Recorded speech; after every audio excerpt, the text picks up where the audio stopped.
All right, what up, everybody? Welcome to another episode of These Corona Times. You are tuned in with your girl Tiffany and my friend Dr. Simone and the late one, Mr. Brandon. How you doing? What's up, folks? I'm kind of hurt because what am I?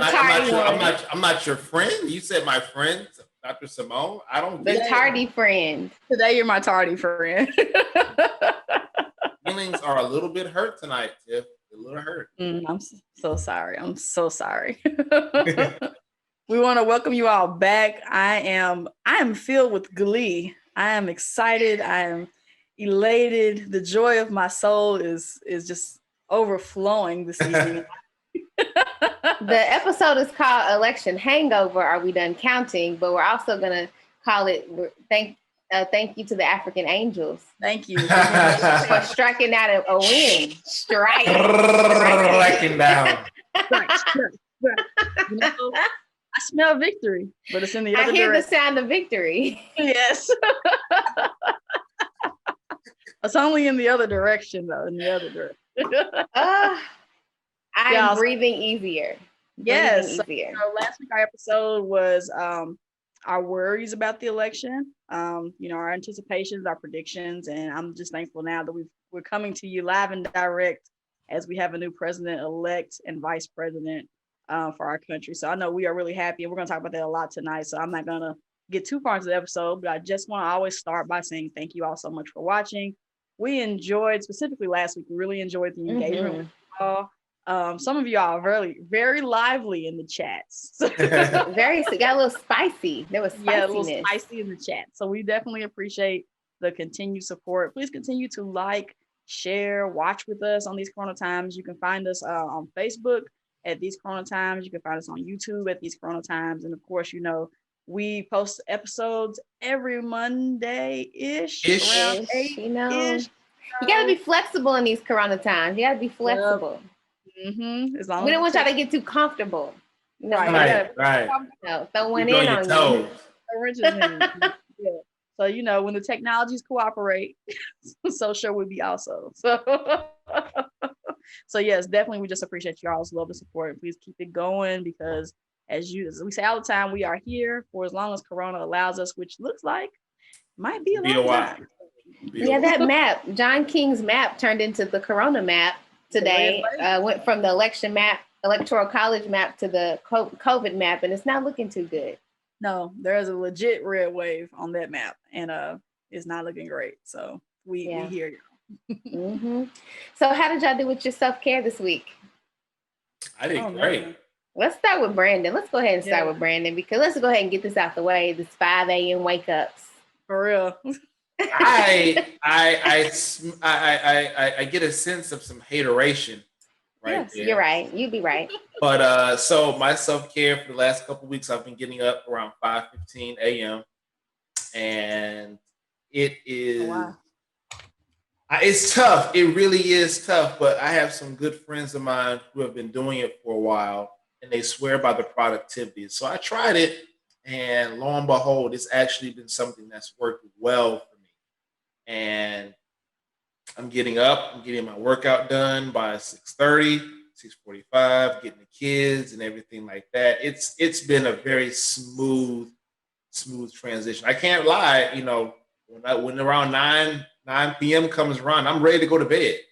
But but it's been, my productivity has been great. I had a great weeks at work and getting a lot of stuff done. So not feeling rushed has been a big deal. Well, he's not lying. He's been showing up very refreshed on the polos. Brandon's well rested. Me and Tiffany are not. I'm not well rested. That's mainly because y'all have been this week have not been well rested. Y'all watching CNN 24 hours a day. I mean, yeah. We're going to talk about that because I'm a little angry with CNN. Very, very, very. Tiff, how did you do? Well, I did great. I said I was going to stay in my workstation, which is where I am right now, my somewhat office. And I have been over here all week. Joel's actually been working in here all week as well. So that's been good. And then on the couch is just the couch. So I just go over there to watch TV. And if I do any like fun stuff, I just do the fun stuff. So I've been doing that, and it's been working out pretty well. That's what's up. So I think mine was, I put eating badly because I was preparing for the election. So we said we were going to make a night of it. And we did do that. We had pizza. What? Y'all eat for the election like I eat for the Super Bowl. Like we had pizza, we had chicken, we had queso, homemade queso.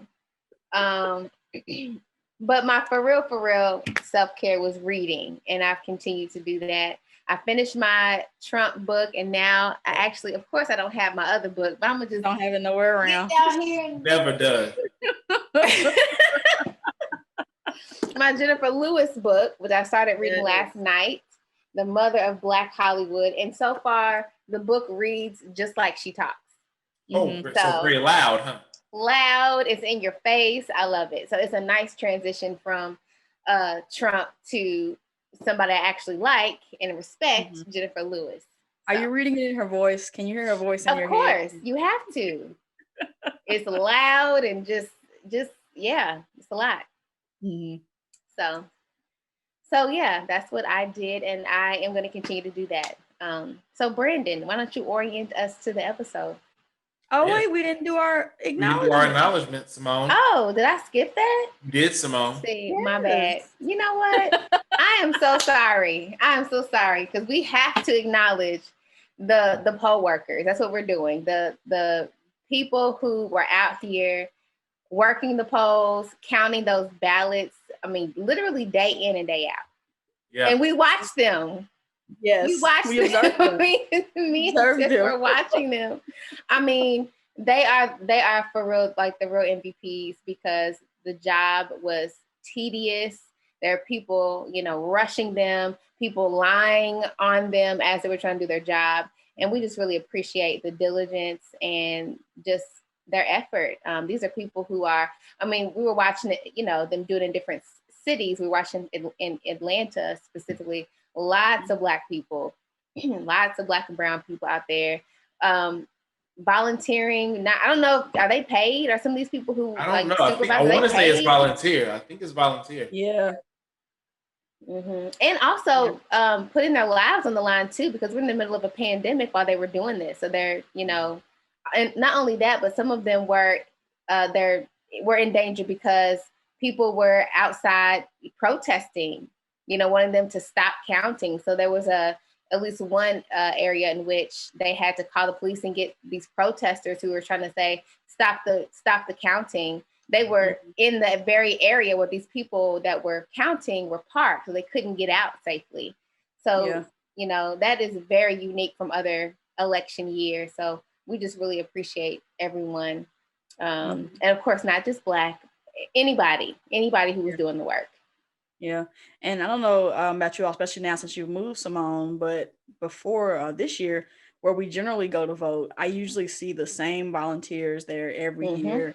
And they're usually older folks. So, and that was definitely some of the same when we went out to vote in the special area they had this year. It was a lot of older people out there who were poll workers. So I definitely appreciate them because, as Simone said, again, it was a big sacrifice this year with the pandemic going on.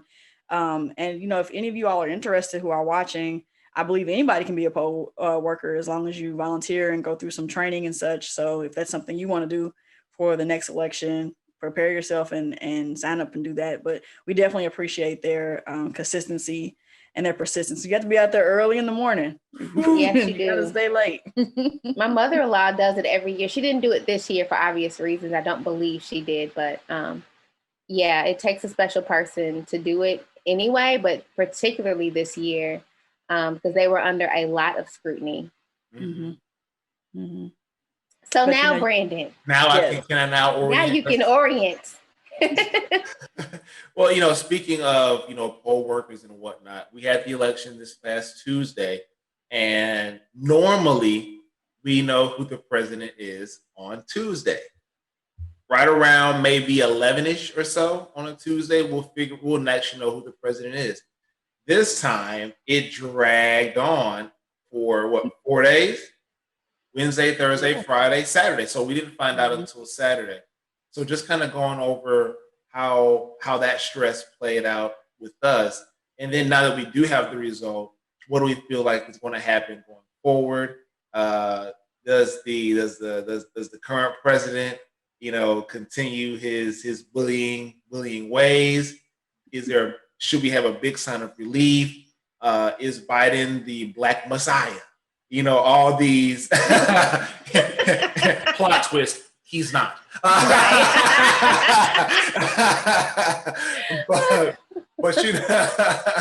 but there's a lot of questions and a lot of feelings that we have with the election. With Trump losing and with Biden winning, and what that means for a lot of different people. So we're just going to go into a couple of those scenarios and a couple of those questions. Mm-hmm, mm-hmm. Mm-hmm. Yeah. So how are y'all feeling about it? I don't know how Brandon feels. He ain't watch. He ain't put in the sweat that we put in to this election. I thought we was gonna be poloing, but we had talked about doing live election coverage, and I was joking. I was joking lightweight. Tiffany was like, "Oh, I do it." Brandon was silent, and when Brandon was silent, that means no. Listen, I'm gonna tell y'all. Listen, so we use this app called Marco Polo, right? And it's an amazing app. The three of us have gotten so much closer over the last 8 months that we've been using it. Please sponsor us, Marco Polo. Please sponsor us. Please sponsor us. Give me free. Give me the free membership, please. But the funny thing is, they didn't go too crazy on election night. I think I woke up with like 34 polos. Little short videos of what we talk about. And then like the next day I woke up to 104 polos. And I almost just deleted the app right there. Because they were I didn't watch any of them. I didn't. I wasn't going to torture myself. I was mad. Okay, so first of all, I fully expected to stay up all night, election night, and it'd be a nail biter. I just figured. I mean, I didn't think it was going to be a blowout victory for either person. I was going to come down to the wire. I just didn't know we were going to stretch this out for like 3 days. Mm-hmm. And by the second day, I think both Simone and I, by that time, we could have been CNN anchors because they were literally just every other hour. Key race alert. Oh, this race is too close to call. Exactly. Let's Key go race to the map. alert. Biden is up a 1/10 of a point. Okay. Yeah, and if you go to the map, and then you got counting the states and counting the possible votes. Simone broke out her piece of paper. I had my own paper. I was like, now listen, if he gets this and this, then Biden's gonna get it, but Trump doesn't. So what Brandon was getting was just us. Like at this point, we could do the job here. Okay, we were just frustrated because they weren't. At some point we just need to cut away. They weren't really giving us anything new. And the votes were coming in, like I was talking about those dedicated poll workers, slowly but surely numbers were coming in. And what got me was like, I think maybe Friday morning, some other news sites were starting to call other states. Yeah. Mm-hmm. And I felt like, well, I've been watching CNN since the beginning, so I'm going to have to be faithful to CNN. Wait till they But I'm mad at CNN because the moment I step away and don't turn it on, they decide they want to call the president. Yes. I was in the middle of poloing you all, and I got an alert, and I came back and said that he won, and then I think that's how it happened. But I found out by accident. And my in-laws didn't know either. They were outside doing something to their yards. Everybody had been like, you know what, just forget it. We're not going to find out this month. We're not going to find out till Monday. It's all good. Well, that's why when we met about the show, when we decided to make it talking about like, are we done counting yet? Is because some people said they would not be done counting until Sunday or maybe Monday of next week. So we just assumed that we would still be counting votes at this time, which I'm sure they are. I know there's some military votes that still came in. I know they have sorted some votes that were, I'm not going to say, I will not say votes that were obtained. They were segregated. Yes, they were segregated because they may have come in after the election date. So those are being separated, which they should be for whatever rules. And the crazy thing about this is, which just showed me, I don't know a lot about election day rules or mail-in ballot rules. So I didn't know that all these states have different laws about their elections. So, what works for California may not be what they do in Georgia, and what works in Georgia may not be what they do in Pennsylvania. So I think some of that may be causing some of the discord, is because, wherever you are, you think people should be following whatever your state is doing.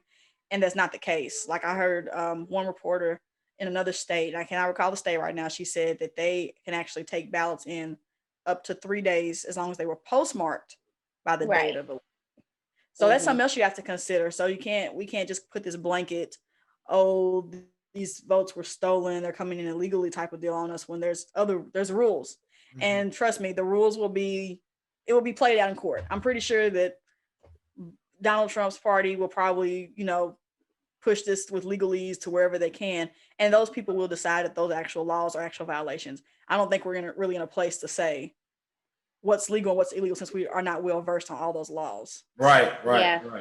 Well, what's interesting is that and this is something I heard today, not a lawyer at all, but what was deemed legal and appropriate before the election could come back under scrutiny after. There was something about when some votes could be thought of as legal, whatever. And they're like, well, that it's fine now, but we'll look at it again after the election. I thought, well, that doesn't make any sense. I don't understand. But, like Tiffany said, they'll figure all that out. We certainly don't understand all those pieces. But I think for me, watching the day of like voting, election day, I was having 2016 flashbacks. Brent, I don't know if maybe you caught some of it, but the numbers for Trump were very high, and it just didn't look good. Yeah, it was tough. People were stuttering, like, I don't know what happened. And I'll say this for me, while I was not nearly as engaged, I was keeping up, through the, I would just type into Google election results, and AP, Associated Press would kind of pop up, and I would kind of see that. I was like, oh shoot, y'all know me already. I said I wouldn't surprise me if you won. I actually thought he was going to win, Trump, that is. And so him being that close wasn't something that was shocking to me. And then all of a sudden, the mail-in ballots started coming in, and then Biden was thrust into victory. I'd be curious. What was you gonna say, Brandon? I would say, but I'm thankful that my prediction was not accurate. Me too. Me too. I just want to point out that Simone and I were hopeful. Okay, we were hopeful. If we should have put some money on this, we might have won something, Simone. What did y'all call me? Despondent? Yes. Tiffany, you said you thought Biden would win. Brandon said he thought Trump would win. I said, I'm not saying, because I can't put myself through that. But I had faith that, we weren't going to do this again. Like, we cannot take 4 more years of this. Come on. And I know that it was very, we're very divided, the country is. And so this is another thing I know we're going to talk about, is the fact that, yes, Biden won, but it was so close. Like, I really wanted it to be a blowout, because the fact that it isn't kind of scares me about half of the country. Really concerns me. Really concerns me. I too would have liked to seen a blowout, because again, you've had 4 years of foolishness. Foolishness. I cannot think of many good things that have happened under the last 4 years. And specifically, I guess the last 8 months now have been particularly bad.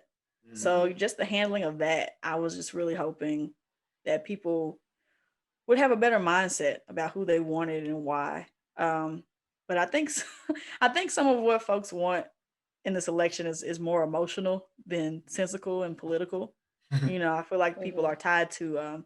We talked about this before, like power dynamics, and not being willing to give up power. I also think some people are really fearful of a Black woman in the second position of leadership, and would rather not see that, and would continue to have a white man and another white man in power. So I think those things scare people. And I think that both candidates, they symbolize different things. For me, like a more Trump and Pence would just be more oppression. in my head, and for, and for our community in particular. But for Biden, like, that ticket it feels more inclusive. It feels more, I don't know, more open to just not as much division, and not certainly not all this harmful and negative and hateful rhetoric from the very top, because that has really had a negative impact on our lives. Yeah. Mm-hmm. I'm just glad there's going to be a president that's not actively trying to get folks that look like me killed. Yeah. Wouldn't that be nice? And that's why the economic parts, yes, that's important. And I guess that's why I'll never understand the 18% of Black men that voted for Trump. I don't understand them. I don't know what's going on there. I need someone to explain it to me. I guess I understand the 50 Centses of the world and the what's the other rapper? Lil Wayne. I guess because they got money, I guess. But at the same time, like, what about your community? Most people don't make that much money. So is that really worth it? Yeah. I guess so. Yeah, it's crazy. It really is crazy. I think there's just people that want to be the oppressor too. So that's topic for a whole nother day. Brandon, could it be your own people want to oppress? What? I think so. I think people want to. I think that power is intoxicating, and people want a chance to have it. And if you have money like that, you want to keep status quo. Mm-hmm. So. But y'all, this is what kills me. Even with all of that, what if Trump had taken all of that energy that he used for the shenanigans and actually put forth effort in his campaign? He'd have won. Like, you messed up the motive. What'd you say? I said he would have won. I know. Straight up. You messed up the voting system. You messed with that. You spent months undermining the postal system, taking away postal boxes, or what else did he do? Oh, telling people don't mail it, don't do anything but go to the poll. Like, you did all of that, and you still. But this is the funny thing though. That? He told his people not to do the mail-in ballots, and the mail-in ballots is what did him in. Killed him. Yeah. Like he fumbled the bag. Yeah. And as we said, as Simone and I said while we were waiting for Brandon this evening. Second reference to that. Okay, I got you. No. It's got to be at least 4. Maybe There's a couple more. But we were saying, the mail-ins were not like every mail-in ballot was for Joe Biden. I mean, they were still counting mail-ins, and it was still adding to Trump's number. There are places where Trump was leading before the mail-in that are still happening. Was Alaska, I think North Carolina, that second area. They're still counting. Yeah, they're still counting, but those mail-in ballots that are coming in, his number is growing as well. So it's not fair to say like that none of his people use mail-in. I think he just really discouraged his people from using mail-in so much that many of them did not, and it did hurt him. Like they would rather show up in person and put themselves at risk because they don't. I'm not gonna say they don't care about the virus, but I guess they don't think they're is in danger. They think it's a crock, and they're not gonna get sick, and if they're gonna get sick anyway or whatever. So he really did shoot himself in the foot by telling his folks to not do it, because on the other side of that, the Democrats were saying make a plan. Vote early, mail your ballots in. That's all they kept pushing. It's like, if you're going to go to the poll, be safe. And when you don't do that, it's like, how can you be shocked that the mail-ins are not in your favor? Yeah, and you're right. The votes did go up with, Trump was getting some votes as well with the mail-in, but the ratio, like the margins was ridiculous. Getting blown out of water. 50, 60, 70%. It's like, okay, I see. I mean, and John King, they're so shady at CNN, so shady. They would write, Biden got 3,060 votes and Trump got 500, And then they write the percentage on the side so you can see very clearly, that he didn't really get much. And that's another thing that you brought up, Tiff, I think is a really good point, is that he has put people at risk of getting COVID throughout this entire thing. Why would you have your people stockpile there. Right. Got COVID, yes. But why would you have your people, what do you call it, bottleneck on election day, have them all close up there together to vote for you and put them at risk when they could have done it a different way, which is, again, I think part of the reason why we're having that and all his rallies that were in person and non-socially distanced, no mask, while we are having a rise in these cases. So, I mean, even how he ran his election was also just another manifestation of how he didn't care about the virus. It doesn't care about people's lives. What was that Dave Chappelle said on SNL last night about how all his friends done messed around, got COVID, and he's just over here with the best care. Right. All the doctors. He done lost Herman Cain. His friend Chris Christie got COVID. All his staff got COVID. He just chilling. Like what he said about Chris Christie was hilarious. He said he got away, he got asthma. COVID was like, yes, everything COVID like. All the things that COVID likes, but that's who he is. And I think that not just these 4 years, but these last few days have really been a real-time manifestation of what Trump is and what we have been complaining about for 4 years. He's really acted into these last few days. He's really stepped into the selfishness these last few days, because, at this point, if you want to do legal matters, if you want recounts, that's fine. I think in Georgia, he's within the legal position to ask for recount because it's so close. But at this point, why not? I ain't gonna say, maybe take your L and then just do the best work you can in these last 2 months. That's gotta read. Go ahead, Simone. Brandon. Go ahead, Simone. Oh, okay. Go, Brandon. I was gonna say that Trump ain't got no money for real, right? And apparently it costs a lot of money to get to do it. Does. And they were saying that it was like $3 million in one of the states to do a recount, and how he was his campaign was not committing, to do it. So he was saying one thing, we're gonna get the recount, we're gonna get this, but really and truly, they're not really showing the initiative to doing it because he ain't got no money like that. Mike Pence was on the phone. I heard he was on there asking, making calls, asking for money to do recounts. To my understanding, they still haven't even counted. They haven't even called Georgia yet. Like they aren't even finished counting, and he's already like, "Let's do a recount. I want to count it again." Go ahead and count it. Go right ahead. I'm just still having a hard time. Like, how do you disparage a system, a mail-in ballot system that you use yourself? Speaking of Donald Trump, has used himself for years. He mails in ballots all the time.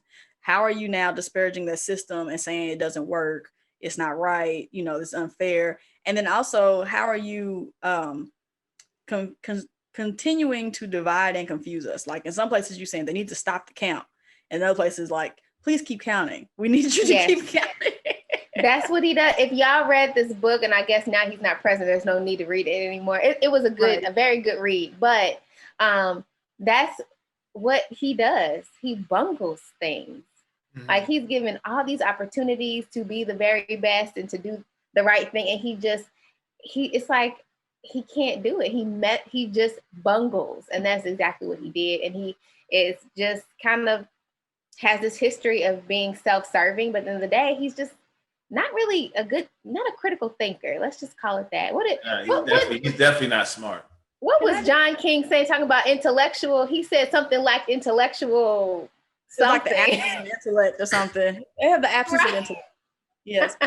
I'll just say maybe he's just not a good fit for this guy. He needs to find a different place. He needs to go somewhere else. Yeah. Maybe he needs to make plans to go elsewhere. Yes. Yes. Okay. So now that we've kind of got our, feelings out there, I'll hit some of these things we put in the notes. So what does, because, now that he's won, what does a Biden win mean for you? I would say for me, I'd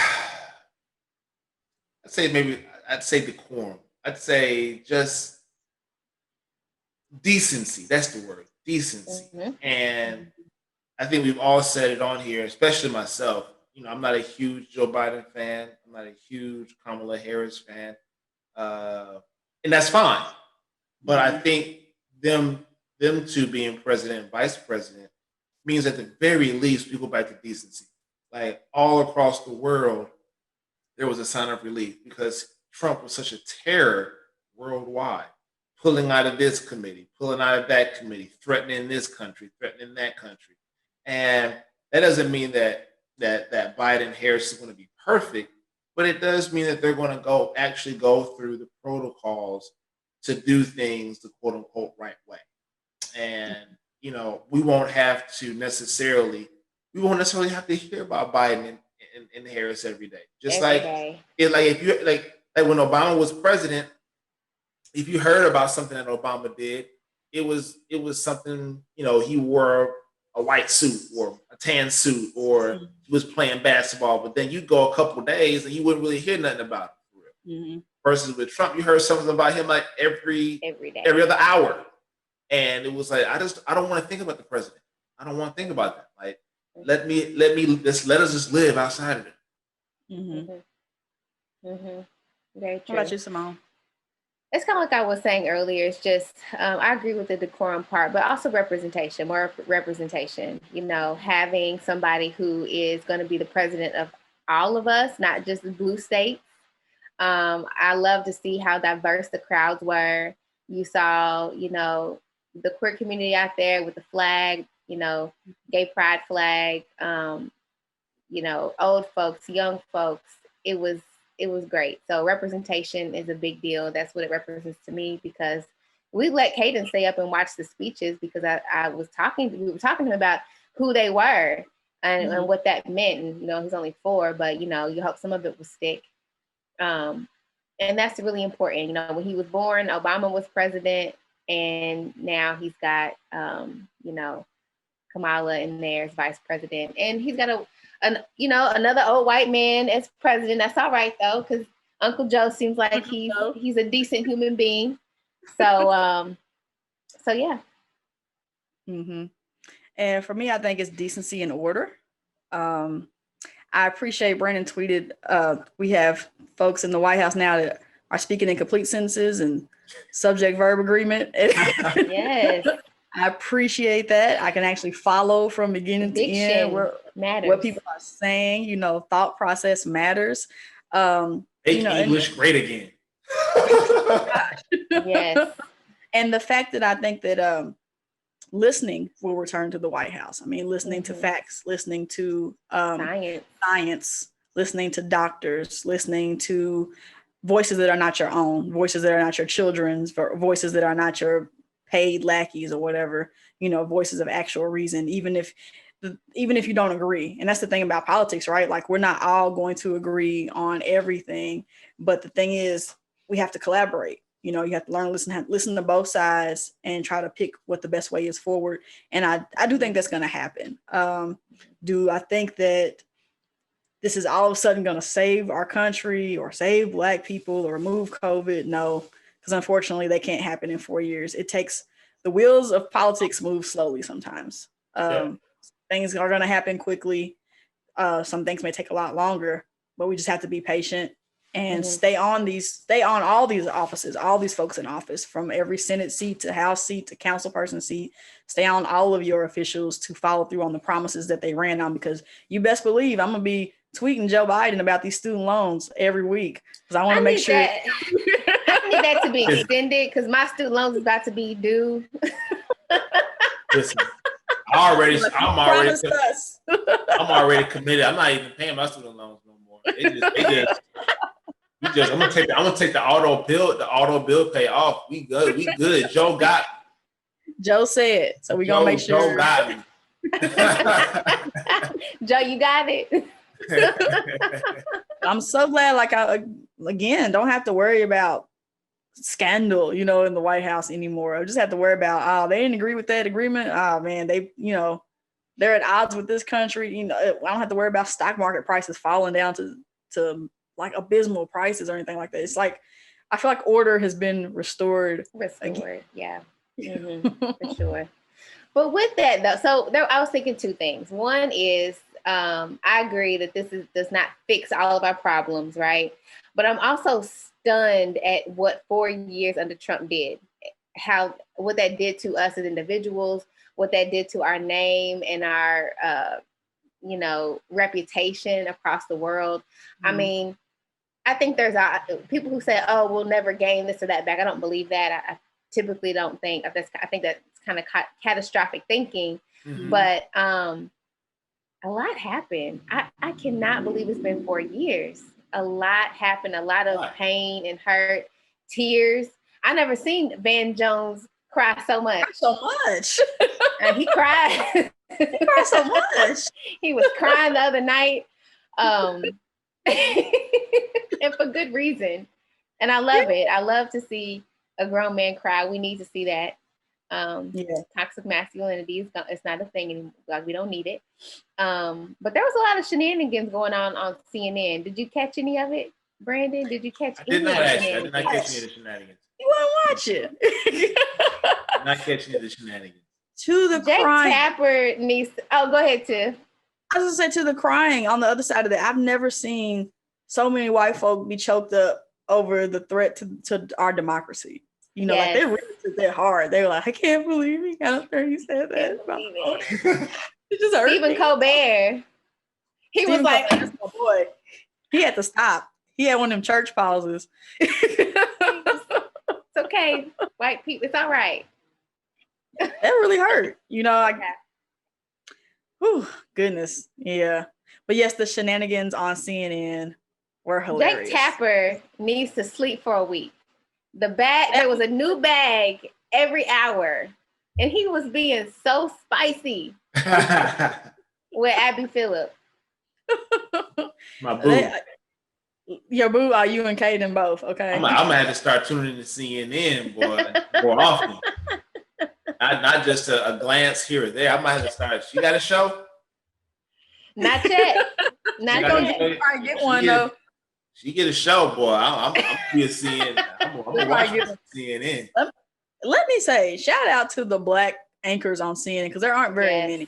Abby Phillips was on for a long time. Don Lemon, of course, has his own show. But Van Jones, you know, they don't have their own. I don't think they have their own shows on CNN. But just being there for hours and speaking, holding their own. I'm not even gonna say speaking properly, but holding their own in that conversation and being on stage in front of the world for hours and hours on end. They represented well. They represented very well. Did. But they all need a break. They should all sleep for the rest of the week. Just don't come back. Yes. Seriously. And I think it was tough because they were talking about the election, but they were also, Anderson Cooper. He said Trump is like an obese turtle flailing on his back. Flailing around. I ain't never seen an obese turtle in my life. I have never seen an obese turtle. I said, Anderson, where you live? Let me tell you, somebody put a Trump face on a turtle so quick, and that meme was floating around.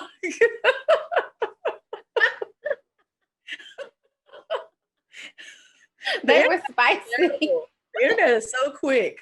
Internet's quick, boy. I'm gonna tell you. One of my things of self-care is decreasing my use of social media, right? And but I tell you, when stuff like this happens, there's no other place you want to be. Let me tell you, they were getting him. So what I personally enjoyed was that one of the first tweets that Trump tweeted in the night, he misspelled pose. So he put P-O-L-E-S instead of P-O-L-L-S. And I mean, they were just getting Trump. They screenshotted it. They were just getting him on. And then I love that Twitter was fact checking him every time he would tweet something false about the election. They put a little caveat. So this is not real. This is not factual. I loved it. The internet was getting him though, which brings us to dispatching the angels of South Africa. the African angels. I hear the sound of victory. Strike. What is wrong with that woman? What is wrong with? They were giving it to her too. I went on her Facebook page and Yeah, They probably turned white. it into a music video. It's a song now. Many, yes. Yeah. It's good to clean to. It's a really nice song to clean to. She was going hard too, boy. Yeah. She was going hard in the paint. She really, really was. I mean, and I think that I'm so glad that, you know, Twitter was fact checking folks. I think they also did that to his children too, because they were also putting stuff out there that wasn't factual. But that, I mean, that has real implications, and that's something we're talking about is the violence and the tension that comes from his posts, the things that he puts out there. His supporters, those are the ones who are out there trying to get the poll workers or whatever to stop counting. There was an angry mob with guns, long guns. They said long guns. So that's why that's so important, because that we were really nervous. I mean, I know I talked specifically about being worried about what would happen if Trump lost, because his people have been saying things, some of them, not all of them, have been threatening violence. So, you know, you got to fact check them. Yeah. I really appreciate the sane Trump supporters. I mean, yes, ones who are just really been like, okay, man, you know, good run. It is what it is. Let's move on. Like that's one thing I have seen is like it's not all one way or the other. There are some people who did vote for him, who wanted him to win, who were just like, hey, okay, you know, it is what it is. Let's pack it up and try again in 4 years. I mean, I think that's something you should honestly try to do. I think you would get further that way than you would by the route he's going. If he would just say, hey, I'll try again in 4 years. Not that I really want that to happen, but I think that's better than just being out here crying about how it's not right, how it's not legal, and you're going to fight it. Like, what's going to happen? Are they going to have to drag you out like on January 20th? I need that to be a show. I'm here for it. I'm here. I need that. Like this. I need the body cam footage. With the popcorn? With the popcorn. I'm going to watch that. He's going to try to have to bust down the Oval Office doors, drag him up out of there. He's going to be clinging to the carpet. I need that. I need all that action. Did y'all see the meme of Diary of a Mad Black Woman when Elise Neal got pulled out of the house? Remember that? Did y'all see they put Trump's face over her face?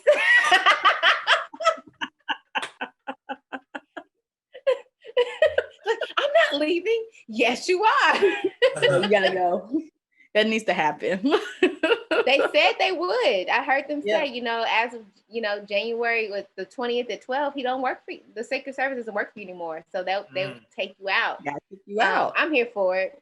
Melania's not gonna be there. Melania will have left the day before. She might already be gone. She's already gone. She might be out. She's trying to finalize these divorce papers right now, I'm sure. You gotta do Melania. Get your money. Get your money. I'm not mad about that at all, because there's gonna be money. She's gonna write something. She's gonna do something. She's gonna write a book. Yeah, that's probably gonna be a movie, a book, a Lifetime movie. Something's gonna happen. Okay. I want to see the live stream. There's got to be video of him right now. People, all the leakers. I think people are probably videotaping him right now. He doesn't know it. I need all that to come out. I need it all. Yes. Definitely. Wow. So we talked about. Oh, we were talking about people not being around. Did anybody miss Hillary during this time? I'm glad she didn't say much. No, she probably would have made Joe Biden lose because she's unpopular. Which I didn't realize how unpopular she was. She's very unpopular. I think she would have definitely not helped the cause. I think the people who need to speak spoke. If Hillary would have came out and said some things, I wouldn't have went well at all. No, back on them emails again. That's right. Benghazi, absolutely. Now, do you all think that COVID was a good thing? That if COVID hadn't happened, that Trump would have won? Yes. I do too. I hate COVID. I hate it with everything, but I think that that highlighted his ineptitude more than anything. And I think without it, he probably would have won. And I think it energized the vote. Yeah. I think a lot of people voted who normally wouldn't because they had more opportunity. You know. Yes. So I think, I was talking to some of my buddies about this last week. We tend to think of scenarios just through our point of view, our eyes. Mm-hmm. And I was reading something earlier. There was a tweet by somebody who was talking about the amount of disabled people who were able to vote, Mm-hmm. and because it was all early voting and mail-in. Mm-hmm. So all of those things, you had people that were disabled, you had people that were normally, working a whole lot. You had a whole lot more people who were able to actually get out there and vote. Because again, Joe Biden got the most votes of all time. Mm-hmm. And that doesn't happen unless you've given people a whole lot of other ways to vote. And then going to thinking about Trump, and if he would have won, I think Trump fumbled the bag. All he had to do was sign some corona relief bill, and he would have won this thing. But because he dragged that thing on, he didn't do what he was supposed to do. He wasn't really work with nobody on that, and he really 250,000 people in the country have died on the Democrat side and on the Republican side. Mm-hmm. And so the way he's handled everything, people have elephant memories, and we have so many people who have had loved ones that have either passed away or are still suffering, that I'm sure there were a lot of Republicans that was like, I can't get with this dude. I can't do it. I just can't do it again. Mm-hmm. Mm-hmm.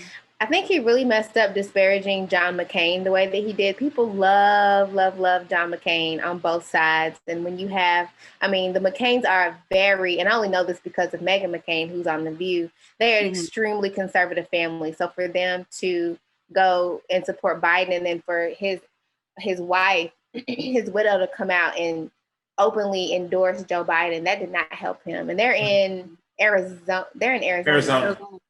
Yeah, like that was really, really dumb for him to do that, because they're very, very influential family. But there's no way they were going to vote for him. No way. And he's just burned so many people along the way, like just so many people. And that goes to my point when I put in the notes. I was just saying he was just a mean person, and if he had just like a small amount of decorum there and sense, he would have been fine. But he was just mean to everybody, and after a while, that just gets old, especially when you have record number of people that are being diagnosed with corona, and you have 250,000 people that have died. So, no, I agree with you. That's why I was saying last week for me that this election was not about political parties. It was not about affiliation. It could have been another Republican person that ran against Trump, and I would have voted for him just because I felt like this was a race against right and wrong and good and bad. And just the way that things have been going, I don't think our country could have handled 4 more years of that type of behavior. No.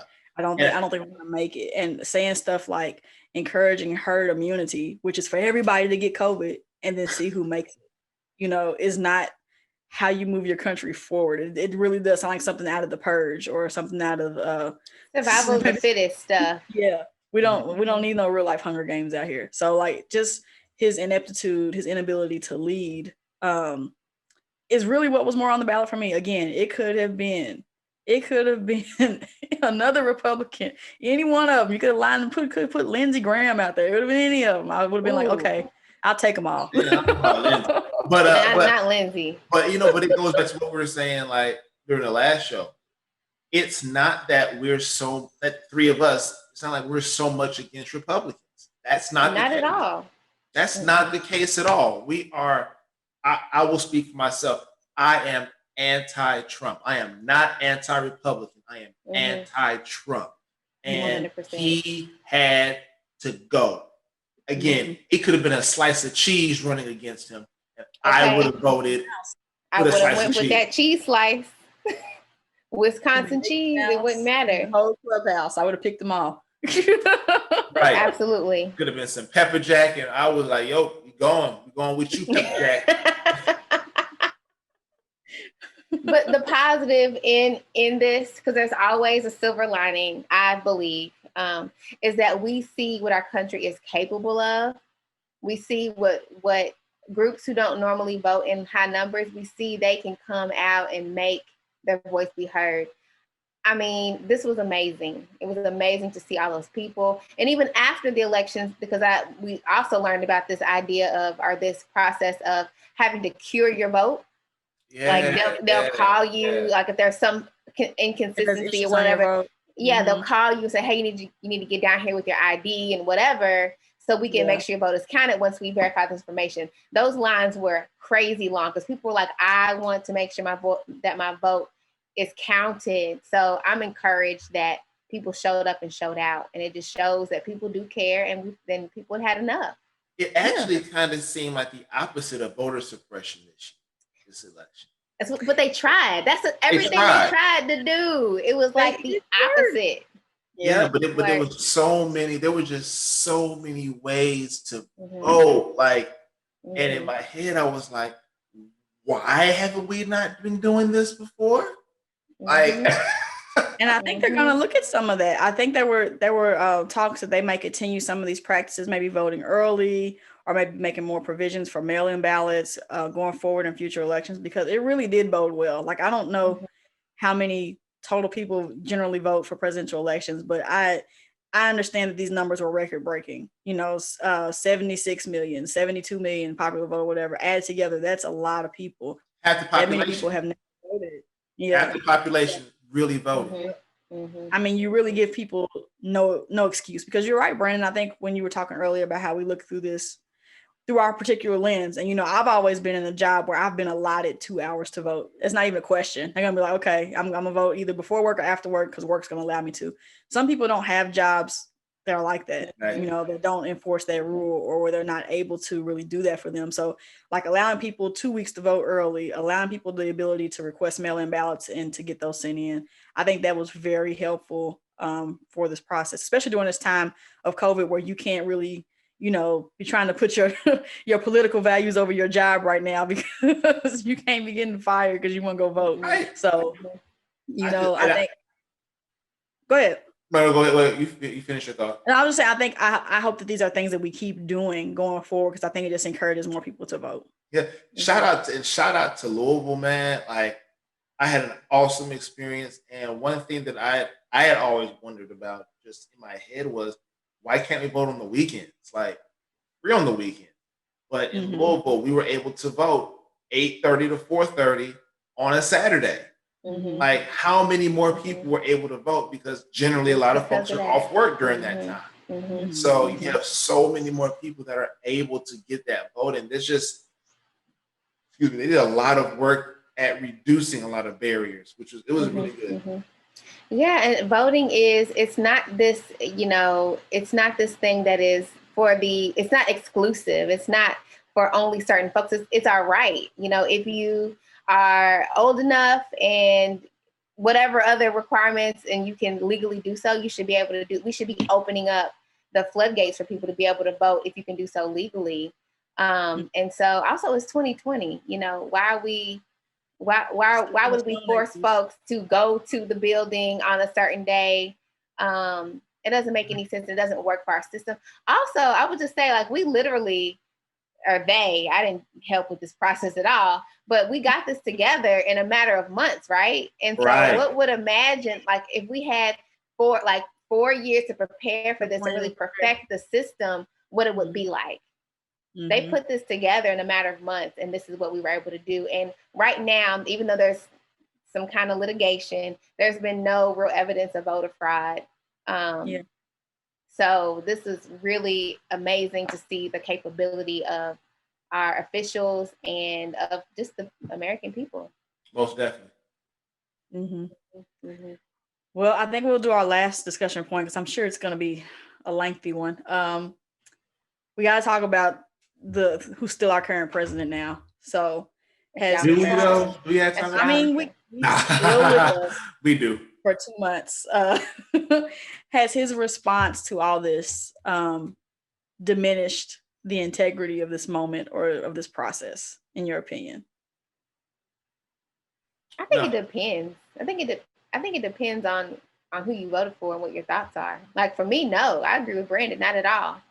But if you voted for his side, everything's in question. You don't believe in anything but what he says, right? Like his word is bond or whatever, like that, and that's a sad place to be. But I think it depends. I think it depends on what your framework is. Yeah, he to me, from my point of view and from my eyes, what he says only makes him look bad, makes him look worse. And because what we've got, the system that we have going on, it is imperfect. The electoral system is imperfect. Let's not get it twisted. That whole popular vote situation. Correct. But it is a process that has worked for decades. And it's, again, not without any flaws, but it is firm. Him speaking of those things a little bit, on those things and how bad they are, only shows how trash he is to me. Well, I mean, it's the same process to get you in, right? It's the same thing to get you in, which ultimately is going to be the same thing that gets you out. Which it doesn't diminish the integrity of the process for me, because I still believe in voting. I still think it's important. It makes me sad, but it just also makes me wonder, had he won, would he be crying the same cry? It's not. Of course not. 4 years ago, he said, "I will accept the outcome of the election as long as I win." That's what he said back then, and that's exactly how it is now. Right. The only way they would undermine the system is if any of these legal arguments that are not substantiated, if they find a way to make them stick and they steal the election. That's the only way. And I said that before, like if they do that and this goes to the Supreme Court and that, you know, whatever, that would be, I mean, can you imagine that would look like if we had a historic amount of people vote and then they take it and let, you know, another body decide? I'll probably never vote again.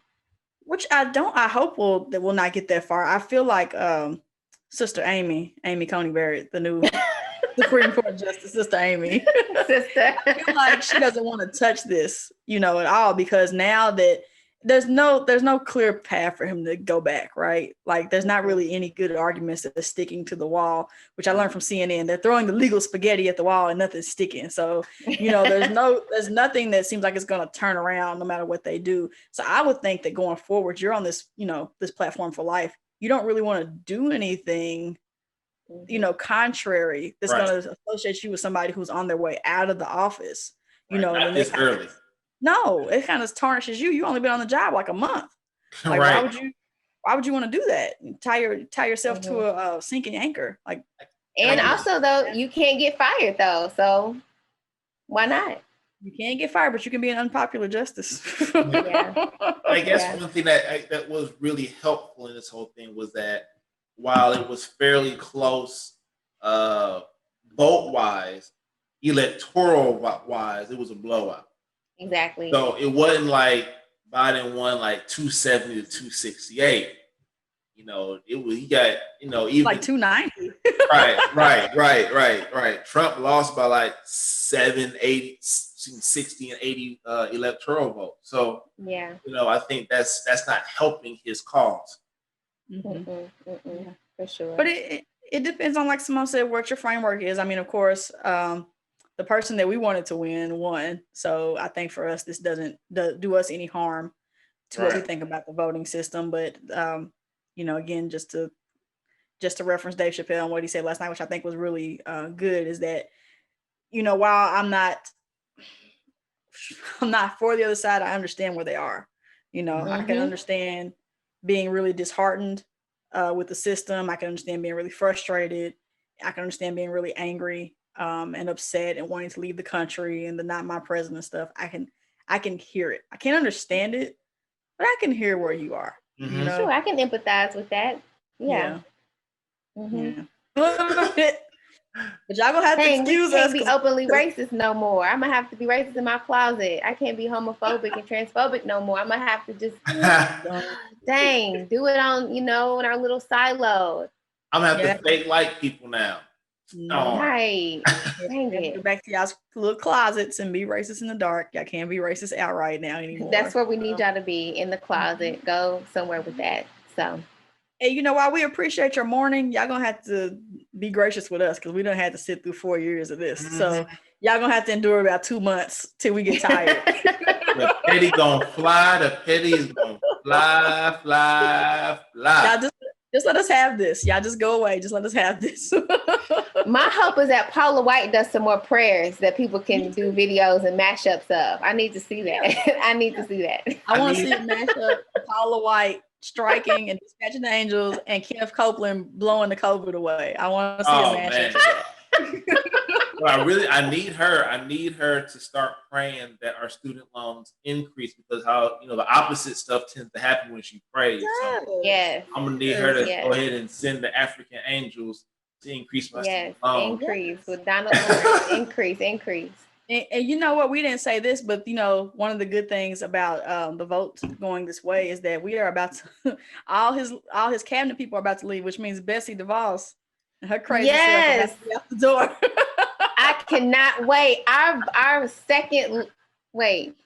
first lady is a teacher. That's amazing. I love that. I come from teachers.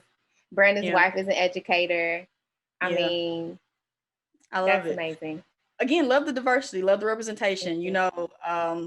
Kamala is our VP. She looks like us. She's the first woman of color, the first woman. She's the first Black HBCU alumni. She's the first, Lord, I'm gonna hate to say this, but she's one of the AKAs. She's AKA. One of them.